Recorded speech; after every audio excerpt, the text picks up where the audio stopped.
really have free will? Or are your choices just the product of your environment, your upbringing, and the rewards and punishments that shaped you? B.F. Skinner, the father of behaviorism, believed that what we call freedom might actually be an illusion. That our actions aren't chosen by the soul, but conditioned by reinforcement. It's a radical idea, because if he's right, then spirituality, morality, even the idea of the soul itself are all on trial. So here's my question to you. Are you the author of your life, or just a product of conditioning? Stay with me, because by the end of this video, we'll explore Skinner's controversial theory, its spiritual implications, and a way to reclaim freedom, even in a conditioned world.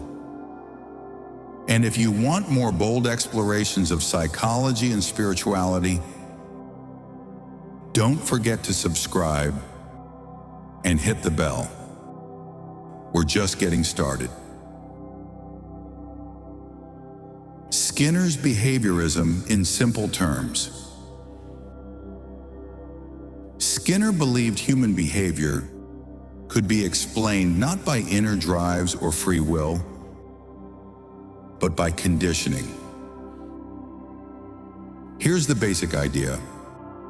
When a behavior is rewarded, it gets stronger. When a behavior is punished or ignored, it weakens. He called this operant conditioning. In other words, you are who you are because of reinforcement. Your love of praise, conditioned. Your dislike of failure, conditioned. Even your habits, addictions, and preferences, they're all shaped by the invisible hand of your environment. The challenge to free will Skinner took it further. He argued that free will is an illusion. Think about it. When you choose something, aren't you usually responding to past experiences of reward or punishment? You choose healthy food because you've learned it feels better than being sick. You choose kindness because you've seen how it brings connection. From Skinner's perspective, these aren't free choices. They're conditioned responses. This is why he even questioned the usefulness of concepts like morality, guilt, or even sin. Because if we're just conditioned, then blame and punishment don't make sense. Only reconditioning does.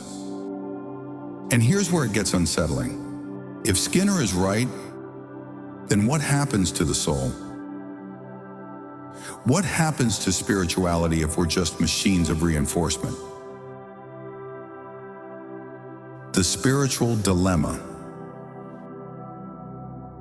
This is where psychology and spirituality collide.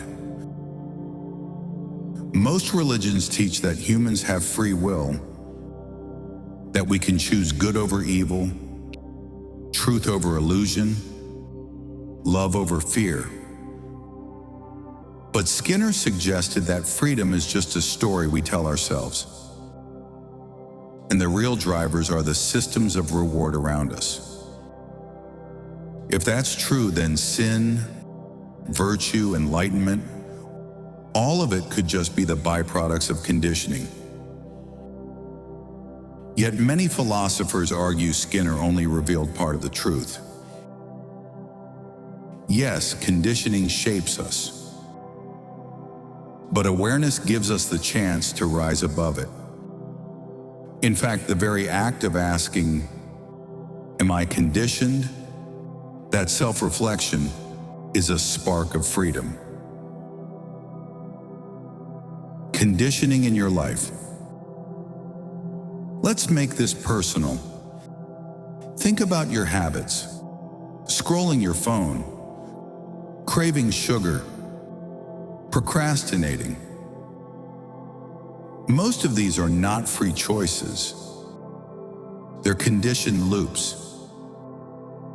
You get a dopamine reward from a like, from sweetness, from escape. Now think about spirituality. Many of your spiritual practices, prayer, meditation, charity, also come with reinforcement. Peace, connection, meaning. So here's the paradox. Conditioning isn't the enemy. It's the structure. But awareness transforms it from a prison into a path. Because when you recognize the loop, you can choose to recondition yourself toward higher truths. Reclaiming freedom through conscious conditioning. So what can we do? Here's a practice. Identify one habit that doesn't serve your higher self. Ask, what reward am I getting from this? Every habit has a payoff, even the bad ones. Replace it with a conscious practice that offers a higher reward. For example, instead of scrolling when you're anxious, breathe deeply and journal. Reinforce it. Celebrate every time you make the conscious choice. Skinner may have said free will is an illusion. But when you use conditioning deliberately, you create the freedom to become who you want to be. So here's my challenge for you.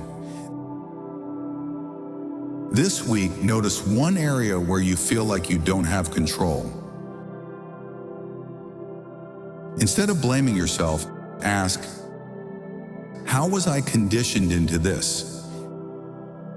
And then take one step to recondition yourself toward freedom.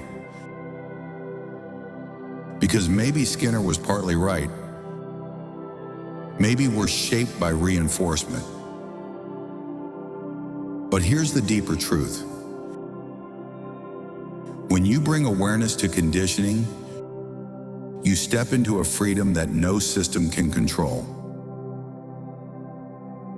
If this video sparks something in you, share it with someone who loves big questions.